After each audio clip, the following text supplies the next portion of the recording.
quick reading for May the 11th to May the 12th. Libra, your cards are the Ten of Swords, the Seven of Cups, and the Temperance.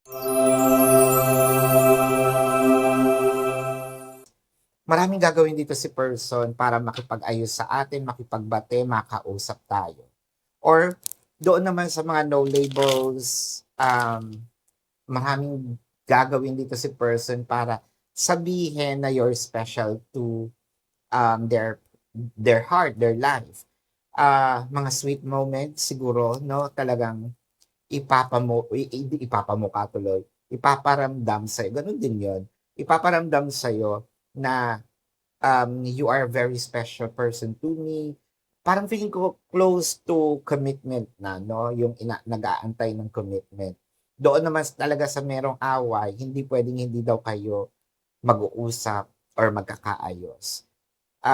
Marami tong plan from A to Z para siyang vitamins, no? From A to Z, marami siyang gustong sabihin at gustong sabihin natin ditong para bang i-offer sa'yo. So this is your quick reading for May the 11th to May the 12th, Libra. My name is Daphne, but spirit calls me back.